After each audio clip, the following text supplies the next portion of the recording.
찾으실 하나님 말씀은 창세기 28장 되겠습니다. 창세기 28장 10절로 15절 되겠습니다.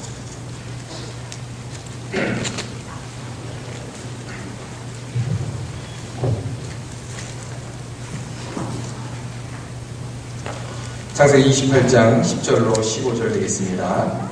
우리 저와 성도님들이 우리 한 절씩 교독해서 읽도록 하겠습니다. 아들이 야곱이 부엘세바에서 떠나 하란으로 향하여 가더니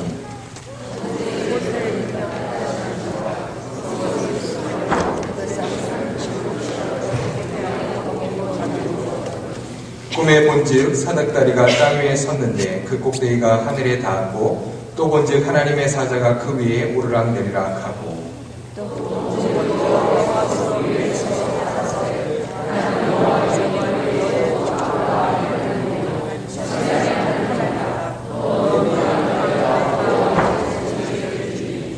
내 자손이 땅에 티끌같이 되어서 동서남북에 편만할지며 땅의 모든 족속이 너와 내 자손을 인하여 복을 얻으리라. 내가 너와 함께 있어 내가 어디로 가든지 너를 지키며 너를 이끌어 이 땅으로 돌아오게 할지라. 내가 내게 허락한 것을 다 이루기까지 너를 떠나지 아니하리라 하신지라. 아멘. 기도하겠습니다. 하나님, 은혜와 사랑을 감사를 드립니다. 지난 한 주 동안도 주의 은혜 가운데 우리를 지켜주시고 또 보호해 주시고 채워주시는 그 하나님의 은혜를 누리다가 이제 하나님 앞에 나와서 우리가 찬양과 또한 말씀으로 하나님께 예배할 수 있도록 인도해 주심을 감사를 드립니다. 이 시간 우리의 삶의 모든 것을 하나님께 드리는 귀한 시간 될 수 있도록 인도하여 주시고 우리의 마음이 주님께 집중하게 하여 주시며 다시 한번 우리가 이 말씀을 통하여서 주님의 말씀을 또한 깨닫고 또 우리의 삶 가운데 힘을 얻어 우리가 이 땅을 살아가는 데 부족함 없도록 주여 함께하여 주시옵소서.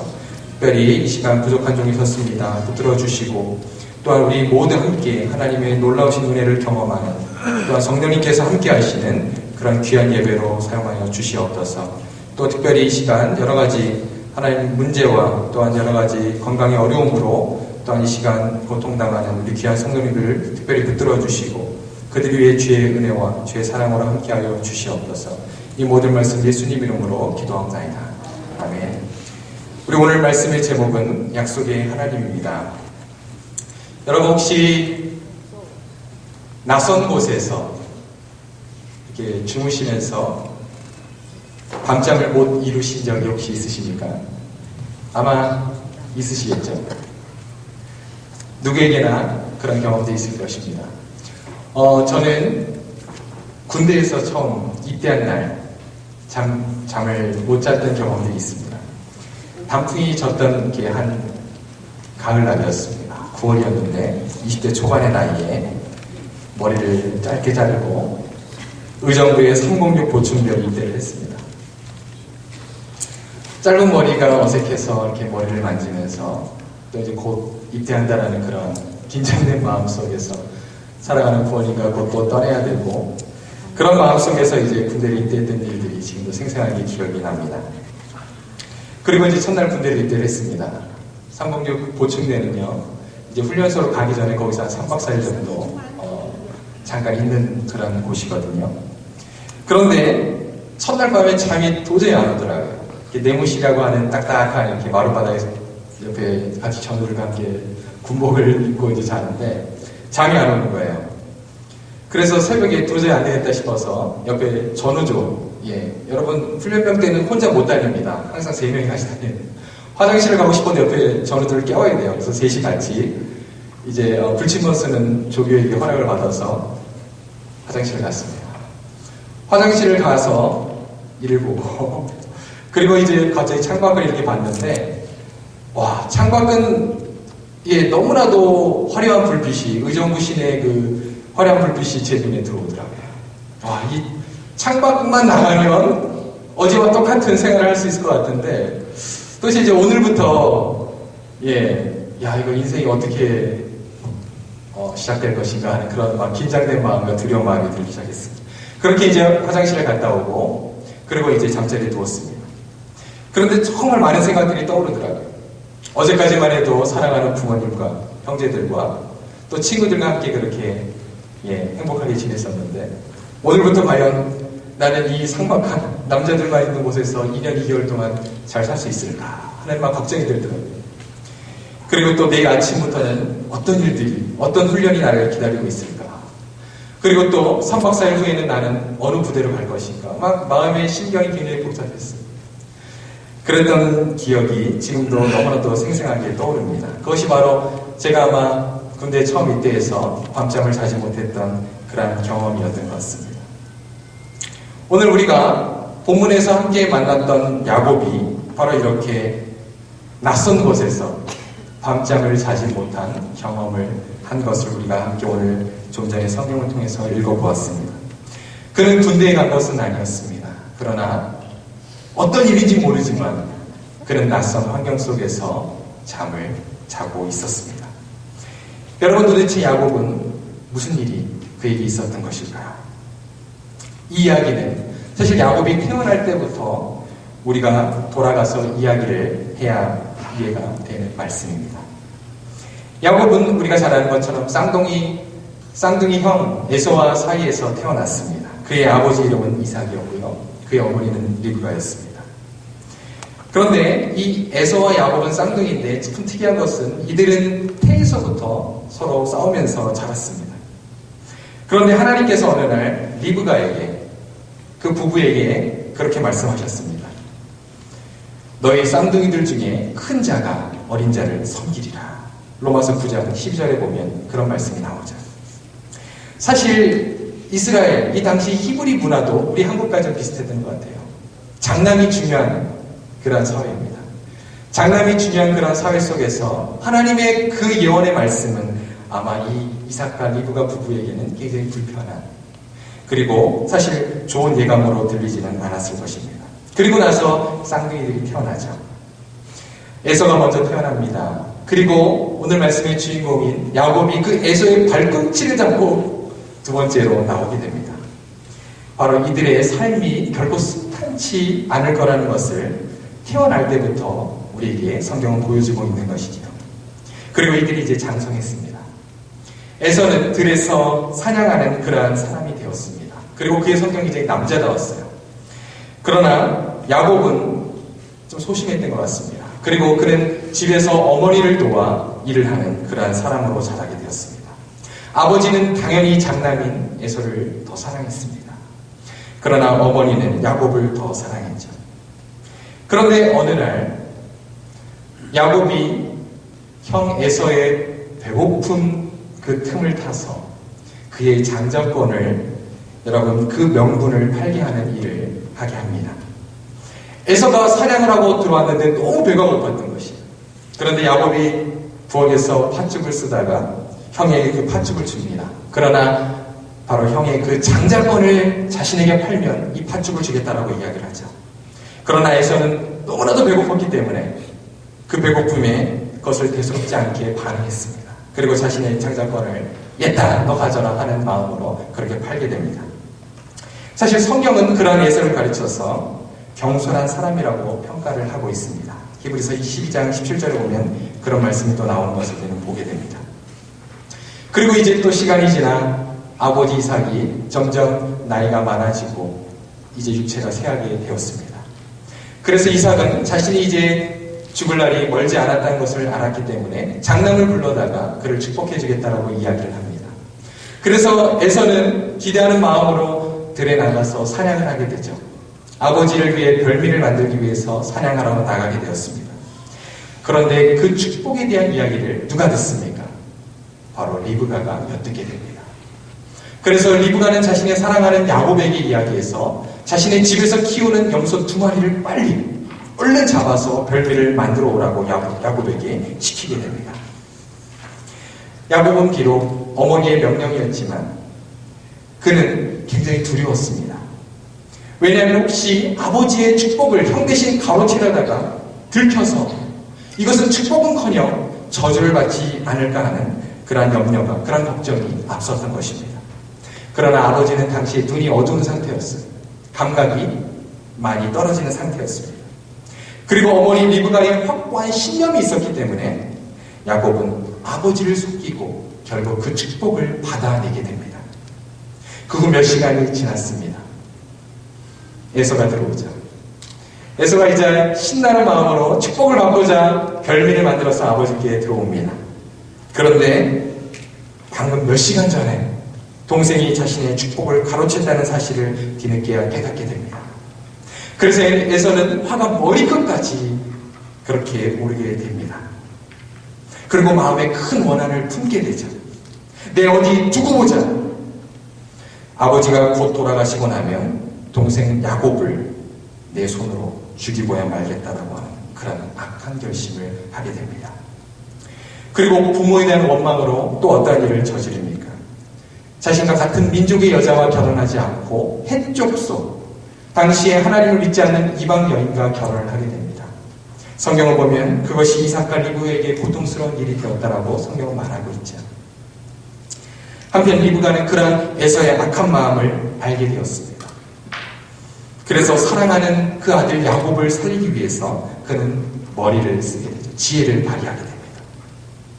그것은 바로 리브가가 남편인 이삭에게 야곱도 이제 혼인할 때가 되었는데 혹시 에서와 같이 저 이방 여인들과 결혼해서 우리를 또 힘들게 하는 일이 있게 하면 안 되지 않겠느냐라고 이제 남편을 설득하기 시작합니다.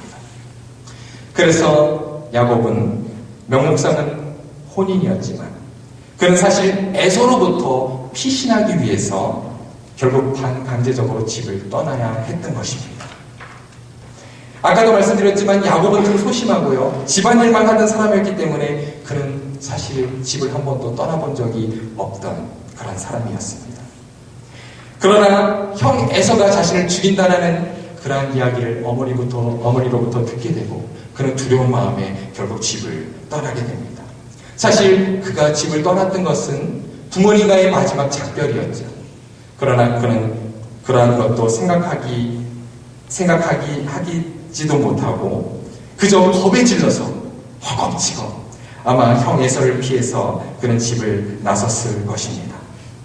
여러분 혹시 당시 야곱이 살았던 지역이 브엘세바라는 지역이에요.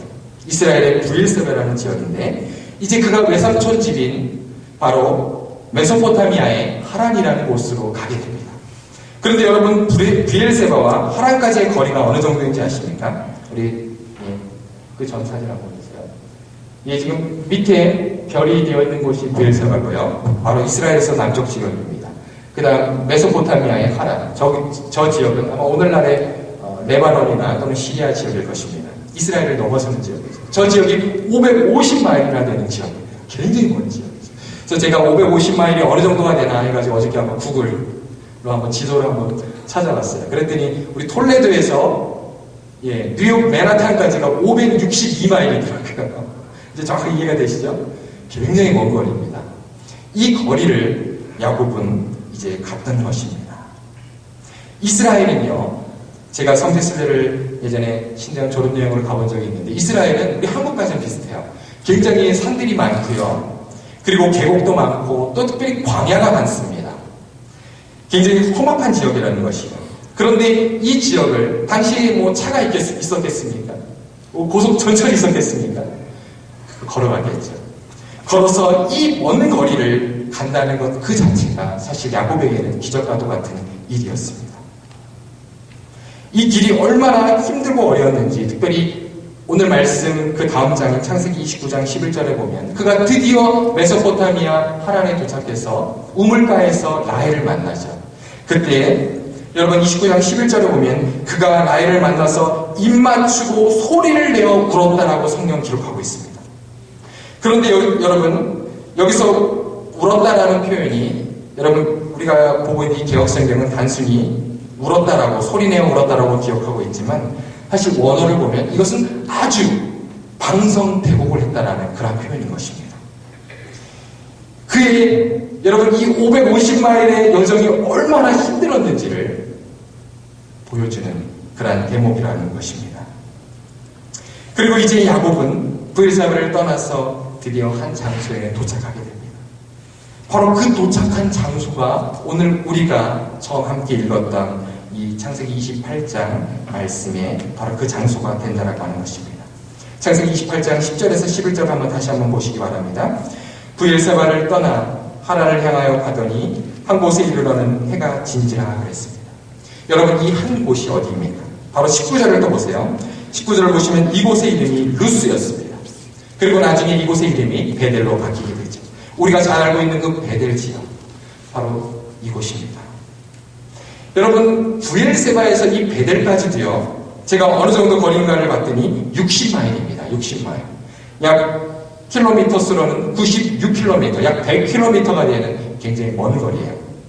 여러분, 성인이 걸어서도 약 2, 3일을 가야 하는 그런 거리입니다. 아마 당시에 야곱은 며칠을 갔을지도 모릅니다. 그러나 여기까지 여러분, 야곱이 뭐 여행하듯이 그렇게 한가롭게 갔겠습니까? 형 에서가 쫓아올지도 모른다는 그런 정말 절박한 마음에 그는 정말 허겁지겁 걸음을 재촉하며 이곳까지 도망치다 왔을 것입니다. 쪽잠을 자면서 왔을 것입니다. 그리고 결국 지쳐서 쓰러진 곳이 바로 이 장소가 아니었겠는가라는 생각을 해보게 되었습니다. 아무도 없는 화벌판. 야곱은 지금 외롭고 처량하게 쓰러져 잠이 들었던 것입니다. 며칠 전까지만 해도 서로 웃고 함께 밥을 먹고 그렇게 의존하며 기댈 수 있는 단란한 가족이 있었습니다. 그러나 이제는 더 이상 그들에게 돌아갈 수 없다는 사실, 그리고 자신이 가야 할 곳이 어딘지도 모른다는 사실, 야곱은 큰 두려움과 외로움에 휩싸였을 것입니다. 그는 피곤함에 지쳐서 골아떨어졌습니다. 그렇지 않고서는 형 에서가 쫓아올지도 모르는데 그렇게 깊은 잠에 빠져들 수가 없었겠죠. 그런데 그날 밤 예상치도 않았던 꿈을 꾸게 됩니다.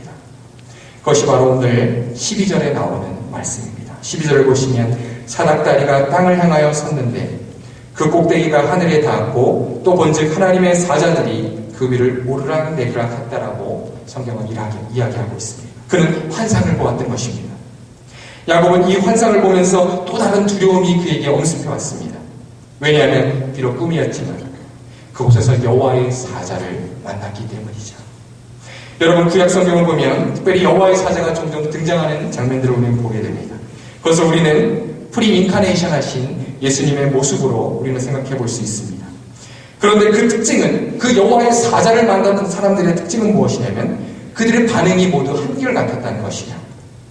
그것은 바로 그들이 모두 그 사자 앞에서 벌벌 떨었다라고 하는 것입니다. 두려움에 떨었다라고 하는 것입니다. 왜 그랬을까요? 그것은 바로 우리는 죄인이고 하나님은 거룩한 분이시기 때문에 바로 그의 영광과 그의 거룩함 앞에 모두가 벌벌 떨었다라고 하는 것입니다. 여러분, 예를 들어서 우리가 한번 존경하는 그런 사람을 만났다라고 한번 생각해 보세요. 여러분이 존경하는 분이 있으시죠?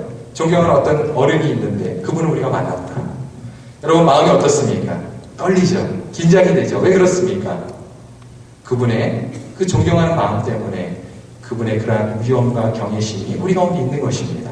여러분, 사랑도 마찬가지인데, 사랑도 그러한데 하나님을 만난 사람은 그 앞에서 결코 당당할 수 없다라고 하는 것입니다. 여러분, 야곱의 두려움은 여기서부터, 하나님을 만나는 이 순간부터 단순히 외로움 때문이 아닌 바로 거룩하신 하나님의 임재로 인한 두려움으로 바뀌게 되기 시작했다는 것을 우리는 보게 되는 것입니다. 그리고 그러한 야곱에게 오늘 하나님께서 말씀을 주고 계십니다. 그것이 바로 13절 말씀부터 우리는 보게 되는데요. 먼저 하나님은 자신이 누구인지를 야곱에게 소개해 주고 계십니다. 13절에 보시면 나는 여호와니 그랬습니다.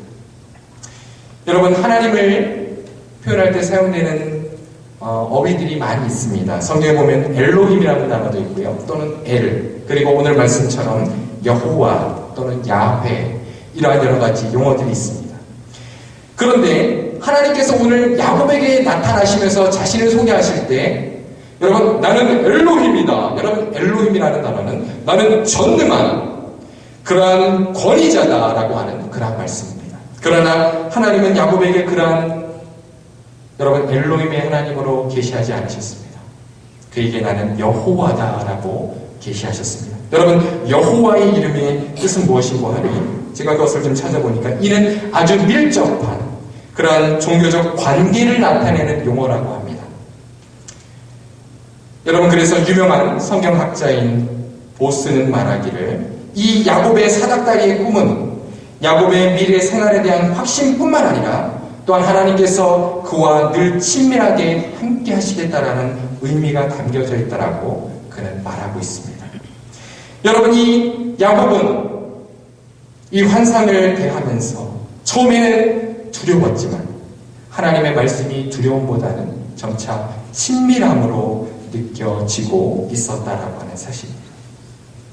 그리고 하나님은 계속해서 13절에 이렇게 말씀을 하십니다. 나는 아브라함과 이삭의 하나님이다.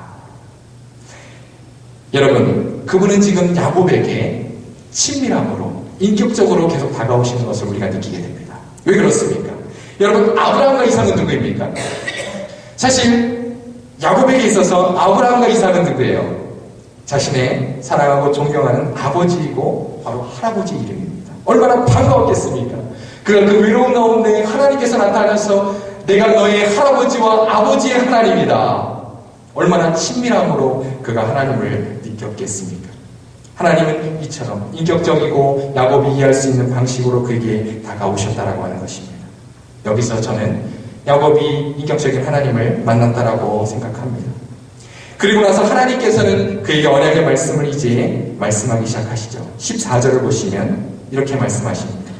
너 누운 땅을 내가 너와 내 자손에게 주리니 내 자손이 땅의 티끌같이 되어서 동서남북에 편만할지며 땅의 모든 족속이 너와 내 자손을 인하여 복을 얻으리라. 여러분, 사실 이 말씀은요, 하나님께서 아브라함에게 최초에 주셨던 약속의 말씀이었습니다. 우리 한번 말씀을 하나 찾기 원하는데요. 창세기 12장 12절입니다. 한번 찾아보겠습니다.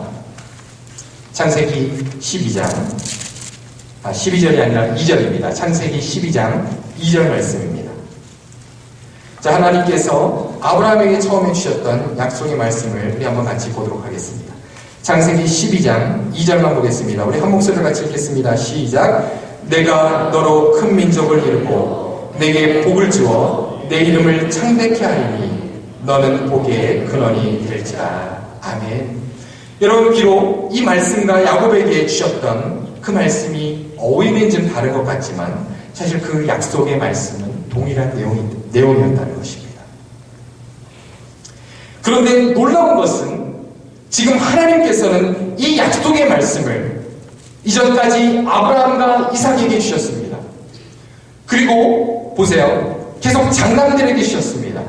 그러면 그 다음 누구에게 주어야 되는 것이죠? 에사 아닙니까? 그런데 오늘 지금 이 시간 하나님께서 누구에게 이 약속의 말씀을 주시고 있습니까? 바로 야곱에게 주시고 있다라고 하는 것입니다. 바로 이 시간 야곱은 하나님으로부터 자신이 3대째 장자의 신분을 바로 확증받는 그러한 시간이 되었다라고 하는 사실입니다. 사실 야곱은요, 이렇게 하나님을 만나기 이전까지만 해도 그가 급하게 뛰어오면서 그의 머릿속에는 정말 온갖 그런 많은 생각들을 하면서 왔을 것입니다. 내가 이처럼 형의 장자권을 빼앗아서 이 가는 것이 정말 옳은 일인가? 그죠? 내가 이렇게 우리 집안을 분위기를 망치고 관계를 어그러뜨리고 이렇게 내가 떠나는 것이 잘하는 일인가? 그에게는 어쩌면 확신이 부족했을 것입니다. 왜냐하면 사실 그가 이렇게 나왔던 것도 자신의 강한 의지가 아니었어요. 자신의 어떤 강한 확신이 아니었습니다. 그를 떠밀었던 것은 그의 어머니 리브가였습니다. 리브가는 하나님의 뜻을 알았기 때문이죠. 그러나 오늘 이 말씀을 통해서 야곱은 바로 자신의 형제의 상태가 어머니로 인해서 반강제적으로 나온 그러한 사건이 아니라 이것이 바로 하나님의 뜻이라는 것을, 하나님이 인도하신 여정이라는 것을 그는 분명히 깨닫게 되었다라고 하는 사실입니다. 그런 야곱은 이제 15절 말씀을 하나님으로부터 또한 듣게 됩니다. 15절 말씀은 이것입니다. 내가 너와 함께 있어 내가 어디로 가든지 너를 지키며 너를 이끌어 이 땅으로 돌아오게 할지라. 내가 내게 허락한 것을 다 이루기까지 너를 떠나지 아니하리라 하신지라. 아멘. 여러분, 이 15절 말씀을 받은 야곱의 마음이 어떠했을지 한번 묵상해 보시기를 바랍니다. 좀 전에 도망와서 잠들기 전까지만 해도 야곱은 두려움과 외로움에 치를 떨었을지도 모릅니다. 그러나 15절 말씀을 통해서 그는 하나님의 확실한 약속과 위로와 그로 인한 용기를 얻게 되었다라고 하는 사실입니다. 그 후 그는 잠에서 곧 깨어나게 됩니다. 그리고 하나님을 만난 후 그의 삶은 변화되기 시작하죠. 첫 번째로 그가 변화된 말씀은 17절을 보면 우리는 알게 됩니다. 17절에 그는 두려움을 느끼고 있는 것을 보게 됩니다. 두렵도다 이곳이여 다른 것이 아니라 이는 하나님의 전이여 하늘의 문이로다 라고 그는 두려움을 표현하고 있습니다. 즉 그는 자신의 처량한 이 방랑이 인간적인 장자권 싸움에서 또는 어머니의 그러한 강제적인 여러분 일로 인해서 벌어진 결과가 아니라 바로 그것이 하나님의 간섭이었고 하나님의 섭리였다는 것을 깨달았으며 또한 이곳 광야에서도 아무도 자신을 알아주지 않고 상관하지 않을 거라고 생각했던 그 광야에서조차 하나님께서 자신과 함께 하신다는 사실에 그는 경외심을 느꼈을 것입니다. 바로 그것이 그가 느낀 두려움이었다라고 하는 사실입니다. 그 다음 두 번째 야곱에게 나타난 변화는 무엇입니까? 18절에 보시면 야곱이 아침에 일찍 일어나 베게 하였던 돌을 가져 기둥으로 세우고 그 위에 기름을 붓고라고 성경은 기록하고 있습니다. 이것은 지금 무엇을 하고 있는 것입니까? 그는 하나님을 워십하고 있는 것입니다. 예배하고 있다라고 해난 사실입니다. 왜냐하면요, 아마 야곱은 너무나 마음이 정말 감사와 만족과 기쁨이 넘치지 않았겠습니까? 여러분, 우리 인간이 신에게 할 수 있는 최고의 여러분 감사의 표현과 반응은 무엇일까요? 그것은 예배라고 생각합니다. 그렇기 때문에 지금 야곱은 하나님께 예배를 드렸던 것입니다. 그런 의미에서 저는 여러분 우리의 이 예배도 단순히 형식적인 예배가 되어서는 안 된다라고 하는 것입니다. 우리를 한 주 동안 사랑해 주시고 그리고 보호해 주시고 우리를 인도해 주시고 채워주신 그 하나님에 대한 그 하나님의 은혜와 사랑에 대한 감사와 반응과 표현이 이 예배가 되어야 할 줄로 믿습니다. 그러한 사람에게 예배에 감격이 있는 것이죠. 그 다음 세 번째로 야곱의 삶에서 실질적인 변화가 일어나는 것을 우리는 또한 보게 됩니다. 그것은 무엇입니까? 18절 마지막 절을 다시 한번 보시면 야곱이 기름을 부었다라고 성경은 기록하고 있습니다. 여러분, 기름이 부은 것과 그의 삶이 변화된 것과 도대체 무슨 상관이 있을까요? 여러분, 제가 이제 답을 드리기 전에 여러분께 한번 질문을 하나 드리도록 하겠습니다. 여러분, 당시 야곱이 집을 떠나면서 그가 아마 여러 가지 중요한 물건을 가져오지 않았겠습니까? 우리도 보통 집을 나오면서 지갑을 꼭 가져오잖아요. 지갑을 가져오고 소중한 보물을 가져올 겁니다. 여러분, 야곱이 집을 떠나면서 가져온 가장 소중한 보물은 무엇이었을까요? 가장 소중한 물건은 무엇이었을까요? 여러분, 야곱이 당시에 오늘날 우리처럼 뭐 카드가 있었을까요? 체크가 있었을까요? 없었을 것입니다. 그리고 여러분 한번 생각해 보세요. 아버지와 어머니가 지금 야곱을 혼인을 위해서 떠나보내는 것입니다. 지금 장가 보내려고 떠나보내는 그 야곱에게 빈손으로 보냈을까요? 그리고 지금 이 거리가 550마일인데 가장 굶어 죽으라고 빈손으로 보냈을까요? 절대 그렇지 않습니다. 분명히 야곱에게 뭔가 소중한 그런 귀중한 물건을 쥐어서 보냈겠죠. 그것이 여러분 무엇이었을까요? 그것이 바로 기름이었다는 것입니다. 여러분, 이 성경에서 말하고 있는 기름은 올리브 오일을 말합니다. 여러분, 오늘날은 올리브를 뭐 이렇게 우리가 음식을 쓸 때 많이 쓰기 때문에 별로 귀하지 않게 생각하지만 이 올리브의 용도가 어땠었냐면 여러분, 당시에는 이 올리브가요, 물론 요리를 할 때도 쓰였지만 이 올리브는요, 특별히 제사와 예배를 드릴 때 쓰였던 아주 귀중한 기름입니다. 그뿐만 아니라 여러분, 왕으로 취임을 받거나 또는 제사장이나 그러한 여러분 주의 종으로 기름 부음 받을 때 바로 부었던 그 기름이 이 올리브 기름입니다. 아주 값어치 있는 그런 기름이었다는 것이에요. 그뿐만 아니라 이 기름은요, 향수의 기름도 했고요, 그리고 등불을 밝히는 역할도 했습니다.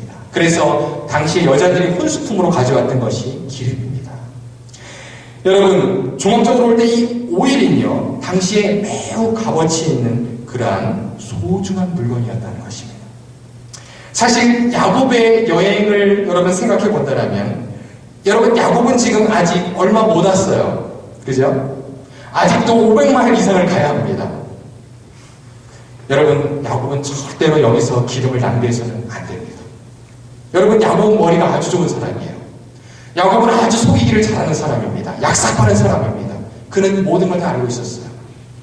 그럼에도 불구하고 그가 그 기름을 이 시간 하나님 앞에 부어드렸다라고 하는 것은 그가 하나님을 만난 놀라운 증거였다라고 하는 사실입니다. 여러분, 이처럼 은혜는요, 우리의 힘과 우리의 능력과 우리의 성품으로는 도저히 감당할 수 없는 일을 시행하고 감당하게 하게 하시는 줄로 믿습니다. 그러므로 여러분, 우리가 늘 은혜를 여러분 받기를 기대하고 소망할 수 있는 우리 귀한 성도님들 되시기를 바랍니다. 오늘 여러분, 야곱이 메소포타미아 하란으로 떠나는 이 이야기는 그저 여러분 재미있는 하나의 에피소드가 아닙니다. 이 사건은 아까도 제가 잠시 말씀드렸지만 하나님께서 그의 조상 아브라함을 통해서 약속하셨던 그 언약의 말씀을 이삭과 그리고 그 후손을 통해서 어떻게 하나님의 약속이 이루어지는지를 보여주는 놀라운 그 과정을 담겨져 있는 그런 말씀이라는 것입니다. 여러분, 아브라함의 언약대로 야곱은 하란에 드디어 이제 도착하게 되죠. 그곳에서 어떠한 축복을 받게 됩니까? 4명의 부인들과 그리고 12명의 아들들과 그리고 1명의 딸, 그 외에 많은 가축과 그리고 큰 재산을 이루고 훗날 다시 고향으로 돌아오는 야곱을 우리는 보게 됩니다. 이는 하나님께서 아브라함을 통해서 큰 민족을 이루겠다라고 하신 하나님의 약속이 야곱을 통해서 점차 이루어지는 것을 가시적으로 하나님은 우리에게 보여주고 있다라고 하는 사실입니다. 여러분, 이 창세기의 저자는 누구죠? 창세기를 누가 썼습니까? 모세입니다. 모세가 창세기, 출애굽기, 레위기, 민수기를 어디서 썼습니까? 광야에서 쓴 것입니다. 여러분, 광야에서 모세는 이러한 이야기를 일일이 기록했습니다. 당시 모세와 이스라엘 백성들의 상황을 한번 여러분 생각해 보십시오. 그들의 상황도 오늘 우리가 함께 나누었던 야곱의 상황과 별반 다를 것이 없는 처지였습니다. 이스라엘 백성들은 바로를 피해 애굽을 나와서 광야에 머물게 되었습니다. 그들은 결코 뒤로 물러설 수 없는 상황이었습니다. 그들은 앞으로만 나아가야 하는 상태였습니다. 그러나 그들이 나아가야 할 그곳은 광야였기 때문에 말 그대로 아무것도 없는, 누구도 의지할 수 없는 그러한 쓸쓸한 황무지였다라고 하는 사실입니다. 그들은 그곳에서 오로지 하나님의 은혜로만 살고 있었습니다. 당시 그러한 처지 가운데 있던 이스라엘 백성들은요, 모세에게 때로는 불평과 불만을 하기도 했습니다. 우리를 왜 애굽에서 데리고 나와서 이처럼 고생을 시키는가? 다시 애굽으로 돌아가자고 하는 사람들도 있었습니다. 그러나 오늘 이 야곱의 이야기는 당시 이스라엘 백성들에게 어떠한 의미로 여러분 전해지게 되었을까요? 이는 단순히 이스라엘 백성들이 모세의 어떤 강권적인 리더십으로 여러분 애굽을 탈출한 것이 아니라, 또는 바로의 억압에 못 이겨서 인간적으로 도망쳐 나온 것이 아니라, 거기에는 분명한 하나님의 간섭과 하나님의 섭리가 있다는 것을 야곱을 통해서 깨닫지 않았겠습니까? 바로 언약의 하나님께서 결국은 야곱 이후에 요셉을 애굽에 보내고, 그리고 애굽에서 많은 민족을 이루어서 그들을 다시 가나안으로 인도하시는 그 언약의 하나님을 그들은 깨달았을 것입니다. 바로 아브라함과 야곱에게 약속하셨던 말씀이 결국 자신들을 통해서 지금 하나님의 말씀이 이루어지고 있다는 사실을 그들은 깨닫게 되었겠죠. 그러므로 그들은 결국 하나님께서 비록 자신들이 지금은 광야 가운데 있지만 결국 하나님께서 안전하게 그들을 가나안까지 인도하실 것이라는 확신을 그들은 갖게 되었을 것입니다. 여러분, 그런 의미에서 잠시 이 말씀을 우리에게도 적용해 보자면, 여러분, 우리가 어떠한 이유에서건 이 자리에 앉아있는 대부분의 성도님들은 한국을 떠나서 이곳 미국에 지금 살고 계십니다. 여러분, 어떠한 이유로 또한 어떠한 일 때문에 이곳까지 오셨습니까? 그것이 나의 결단이었습니까? 아니면 부모의 강요였습니까? 아니면 어쩔 수 없이 왔습니까? 그러나 그것은 그 배후에 역사하신 하나님의 섭리요, 하나님의 인도하심이었다는 것을 여러분 기억할 수 있기를 바랍니다. 이제 오늘 말씀을 정리하면서 저는 한 가지 더 여러분에게 질문을 드리고 싶습니다. 여러분, 야곱에게 주신 이 약속의 궁극적인 성취는, 이 언약의 성취는 언제 이루어지게 되었을까요? 오늘 본문의 핵심 구절인 14절 하반절을 우리 다시 한번 보도록 하겠습니다. 제가 읽어드리겠습니다. 본문의 핵심 구절인 28장 14절 하반절 한번 여러분 다시 보시기를 바랍니다. 28장 14절입니다. 땅의 모든 족속이 너와 내 자손을 인하여 복을 얻으리라 라고 하나님은 야곱에게 약속하셨습니다. 여러분, 이 말씀이 분명히 예언의 형태라는 것을 여러분이 눈으로 확인하셨을 것입니다.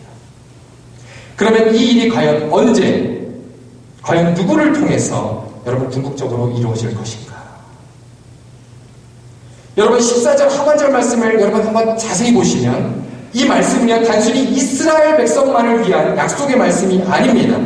보세요. 땅의 모든 족속이 그랬습니다. 즉 인류를 대상으로 하고 있다는 것을 우리는 보게 됩니다. 그렇다면 땅의 모든 족속에게 궁극적인 복을 전달할 자가, 그 자손이 과연 누구라는 말입니까? 그것은 바로 아브라함과 야곱과 바로 다윗과 그리고 유다의 지파의 후손으로 오신 예수 그리스도를 의미한다라고 하는 사실입니다. 믿으십니까? 바로 예수님께서는 인간의 몸으로 이 땅에 오셨지만 그는 하나님의 아들로서 이 땅에 오셔서 십자가에서 우리의 죄를 위하여 죽으심으로 말미암아 바로 하나님의 언약을 성취하셨던 것입니다. 모든 족속과 민족이 그를 통해서 영생의 복을 얻도록 하셨다라고 하는 사실입니다. 그러므로 이제 모든 인류는 그 예수 그리스도로 말미암아 바로 십자가에 이루신 그 구원의 사건으로 말미암아 믿음을 통해서 우리도 바로 그러한 복을 누리는 하나님의 자손이 되었다라고 하는 사실입니다. 믿으십니까? 바로 우리가 오늘 야곱의 자손이요, 아브라함의 자손이요, 바로 약속의 자손이라는 사실을 기억할 수 있기를 바랍니다. 갈라디아서 3장 7절에서 9절은 분명히 말씀하고 있습니다. 우리 마지막 말씀입니다. 같이 한번 읽어보겠습니다. 그런즉 믿음으로 말미암는 자들은 아브라함의 아들인 줄 알지어다. 또 하나님이 이방을 믿음으로 말미암아 의로 정하실 것을 성경이 미리 알고 먼저 아브라함의 복음을 전하되 모든 이방이 너를 인하여 복을 받으리라 하였으니 그러므로 믿음으로 말미암는 자는 믿음이 있는 아브라함과 함께 복을 받느니라. 아멘. 오늘 아브라함의 자손이 되신 여러분을 축복합니다. 기도하겠습니다. 은혜와 사랑이 많으신 하나님 감사를 드립니다. 이 짧은 시간 우리 야곱에게 주셨던 하나님의 말씀을 통하여서 이 축복이 결국 예수 그리스도를 통해서 우리에게까지 주어진 놀라운 사실을 우리가 보게 되었습니다. 우리를 구원하시고 우리에게 복 주신 하나님 참으로 감사와 영광을 돌립니다. 이제 우리도 그 사랑을 받았사오니 이 사랑을 또한 아직 주님을 모르는 자들에게 전할 수 있는 그런 복의 통로로 계속하여 사용하여 주시기를 간절히 기도합니다. 이 시간 주님께서 말씀 가운데 함께 하심을 감사드렸고 이 모든 말씀 예수님 이름으로 기도합니다.